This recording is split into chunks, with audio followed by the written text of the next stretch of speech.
In this video, we're going to discuss graphing piecewise functions.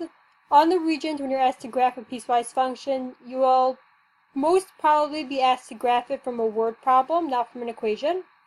So let's look at some examples.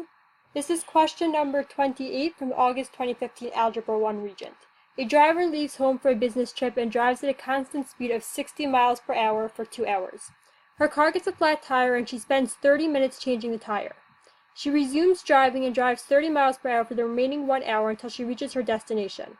On the set of axes below, draw a graph that models the driver's distance from home. So let's go back to the beginning of the question. A driver leaves home for a business trip and drives at a constant rate of 60 miles per hour for 2 hours. So she leaves from home and she drives at hour 1, she's driven 60 miles. Then at hour 2, she's driven 120 miles. Her car gets a flat tire and she spends 30 minutes changing the tire.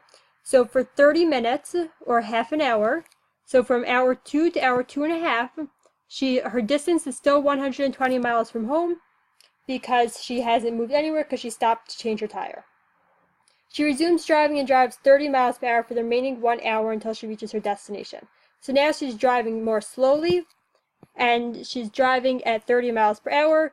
So that means that after 1 hour, she'll only have gone 30 miles, so that now she's at 120 miles. After 1 hour, from hour 2.5 to hour 3.5, she's only going to be by 150. So she'll be over here. And this is how your graph of the piecewise function will look. You notice the piecewise function because it has different slope, it's different functions over different intervals. Let's look at another question. This is question number 12 from the Fall 2013 Algebra 1 sample materials. At an office supply store, if a customer purchases fewer than 10 pencils, the cost of each pencil is $1.75. If a customer purchases 10 or more pencils, the cost of each pencil is $1.25.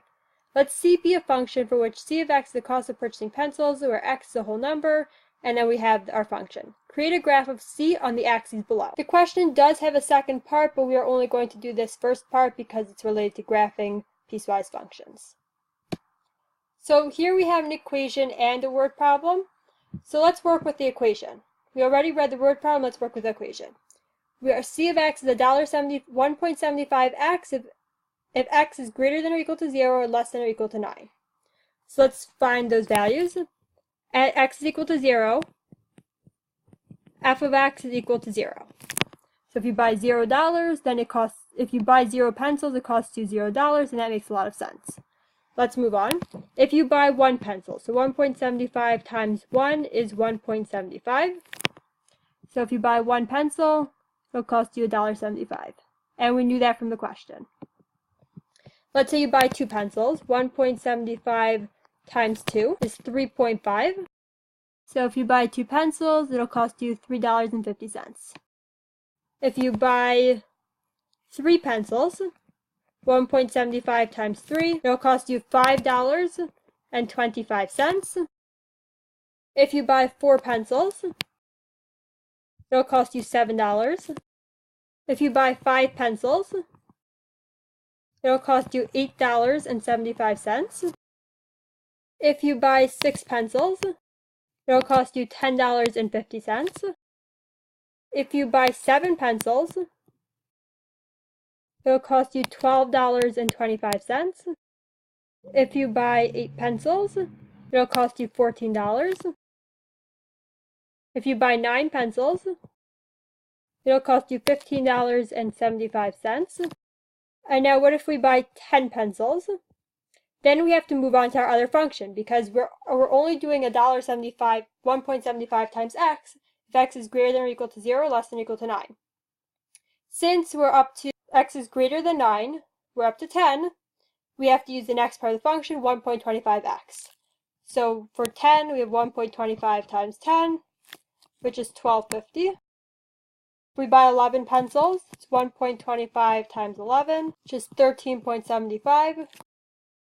1.25 times 12, if you buy 12 pencils, it'll cost you $15.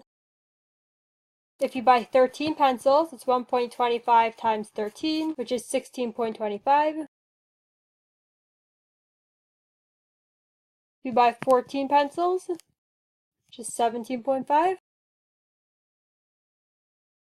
if you buy 15 pencils, 1.25 times 15 is 18.75. And if you buy 16 pencils, it's 1.25 times 16, which is 20. Notice that for this graph, we cannot connect the dots. Why is that? Because there's no such a thing as half a pencil, 1.5 pencils, 2 3/4 pencils. Let's say we would connect the dots from 0 to 1. That means that when you have half, when x is equal to 1 over 2, your y will be about 0.5 also. But there's no such a thing as half a pencil. You could only buy a whole number of pencils. You could buy 0 pencils, 1 pencil, 16 pencils.